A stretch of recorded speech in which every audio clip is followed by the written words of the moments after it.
دوستو، آج کل پلاسٹک کے پھل اور پھول بنتے ہیں۔ دیکھنے میں بالکل پھول اور پھل کی طرح معلوم ہوں گے، لیکن سونگھیے تو اس میں پھول کی خوشبو نہیں آتی اور منہ میں ڈالیے تو اس میں پھل کا مزہ نہیں ہوتا۔ اسی طرح موجودہ زمانے میں دینداری کی عجیب و غریب قسمیں وجود میں آئی ہیں۔ بظاہر اس میں دوم کی حد تک دین دکھائی دے گا، لیکن قریب سے تجربہ کیجئے تو وہی چیز موجود نہ ہوگی جو دین کا اصل خلاصہ ہے، یعنی اللہ کا ڈر اور انسان کا درد۔ پلاسٹک کے دور میں شاید دینداری بھی پلاسٹک کی دینداری بن کر رہ گئی ہے۔ لوگ دیندار ہیں مگر کوئی شخص اپنی غلطی ماننے کے لیے تیار نہیں ہے۔ کوئی شخص اللہ کی خاطر اپنی اکڑ ختم کرنا نہیں جانتا۔ ذاتی فائدے کی خاطر بے شمار لوگ اپنے اختلاف اور شکایت کو بھول کر دوسروں سے جڑے ہوئے ہیں، مگر خدا کی زمین پر کوئی نہیں جو خدا کے لیے اپنے اختلاف اور شکایات کو بھول کر دوسرے سے جڑ جائے۔ دین اصلاً اس کا نام ہے کہ آدمی اس حقیقت کو پا جائے کہ اس کائنات کا ایک خدا ہے، اسی نے تمام چیزوں کو بنایا ہے۔ وہ موت کے بعد تمام انسانوں کو جمع کر کے ان سے حساب لے گا اور پھر ہر ایک کو اس کے عمل کے مطابق یا تو ابدی جنت میں داخل کرے گا یا ابدی جہنم میں۔ یہ حقیقت اتنی سنگین ہے کہ اگر وہ فی الواقع کسی کے دل و دماغ میں اتر جائے تو اس کی زندگی کچھ سے کچھ ہو جاتی ہے۔ وہ ان تمام چیزوں کے بارے میں انتہائی حساس ہو جاتا ہے جو آدمی کو جہنم کی آگ میں پہنچانے والی ہے، اور ان تمام چیزوں کا انتہائی مشتاق ہو جاتا ہے جو آدمی کو جنت کے باغوں کا مستحق بنانے والی ہیں۔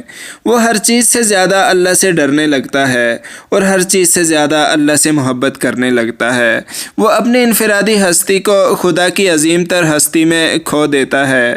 خدا اور آخرت کے بارے میں اس کی بڑی ہوئی حساسیت اس کو بندوں کے بارے میں بھی انتہائی محتاط اور ذمہ دار بنا دیتی ہے۔ ایک انسان سے بدخواہی کرتے ہوئے اسے ایسا محسوس ہوتا ہے گویا وہ اپنے آپ کو جہنم کے گڑھے میں بندوں کے ساتھ سرکشی کا سلوک کرتے ہوئے وہ اس طرح ڈرنے لگتا ہے جیسے کہ ہر آدمی اپنے ساتھ جہنم کے فرشتوں کی فوج لیے ہوئے ہے۔ جن افراد سے اس کا کوئی معاملہ چلتا ہو ان سے بے انصافی کرنا اس کو ایسا معلوم ہوتا ہے گویا اس نے اپنے آپ کو جہنم کی گہری غار میں دھکیل دیا ہے۔ اب کوئی انسان اس کی نظر میں محض ایک انسان نہیں ہوتا، بلکہ ہر انسان ایک ایسا وجود ہوتا ہے جس کے ساتھ خدا اپنے تمام فرشتوں کے ساتھ کھڑا ہوا ہو۔ دوستو، شیخ سعدی رحمہ اللہ نے کہا تھا، میں خدا سے ڈرتا ہوں اور خدا کے بعد اس شخص سے ڈرتا ہوں جو خدا سے نہیں ڈرتا۔ اس دنیا میں ہر چیز قابل پیشنگوئی کردار ادا کرتی ہے۔ آگ کے بارے میں آپ پیشگی طور پر یہ اندازہ کر سکتے ہیں کہ اگر آپ نے اس کے اندر ہاتھ ڈالا تبھی وہ آپ کو جلائے گی۔ اگر آپ نے اپنے ہاتھ کو اس سے دور رکھا تو وہ ایسا نہیں کرے گی کہ وہ کود کر آپ کے ہاتھ پر آ گرے۔ یہی معاملہ تمام چیزوں کا ہے، حتیٰ کہ موذی جانوروں کے بارے میں بھی ہم کو پیشگی طور پر معلوم ہے کہ وہ یک طرفہ طور پر کسی کے اوپر حملہ نہیں کرتے۔ اس کا حملہ ہمیشہ دفاعی ہوتا ہے، نہ کہ جارحانہ طریقے سے۔ اس کا مطلب یہ ہے کہ دنیا کی ہر چیز ایک لگے بندے قاعدے کے تحت کام کر رہی ہے، اور اس قاعدے کی رعایت کر کے آپ اس کے نقصان سے بچ سکتے ہیں۔ مگر انسان ہی ایک ایسی مخلوق ہے جس کے عمل کا کوئی اصول اور قاعدہ نہیں ہے۔ وہ مکمل طور پر آزاد ہے اور جس وقت جو چاہے کر سکتا ہے۔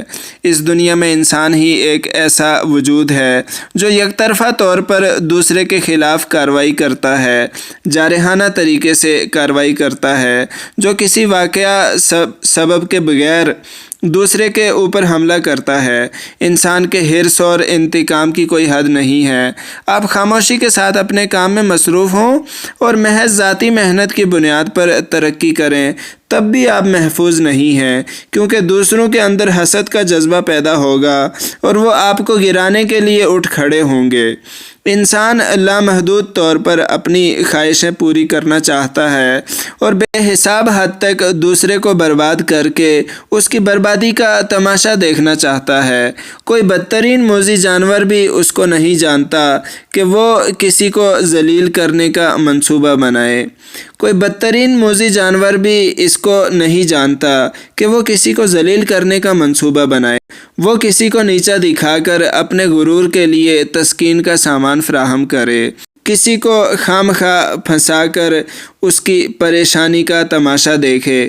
یہ صرف انسان ہے جو ایسا کرتا ہے۔ خدا نے انسان کو احسن تقویم کے ساتھ پیدا کیا ہے، مگر انسان اپنی نادانی سے اپنے آپ کو اسفل سافلین کی پستی میں گرا لیتا ہے۔ دوستو، آج کے لیے اتنا ہی۔ ویڈیو پسند آئی ہو لائک اور شیئر کریں اور کمنٹ میں اپنی رائے کا اظہار کریں۔ ہمارے چینل کو سبسکرائب کر لیں ہماری ہر نئی آنے والی ویڈیو سب سے پہلے دیکھنے کے لیے۔ خدا حافظ۔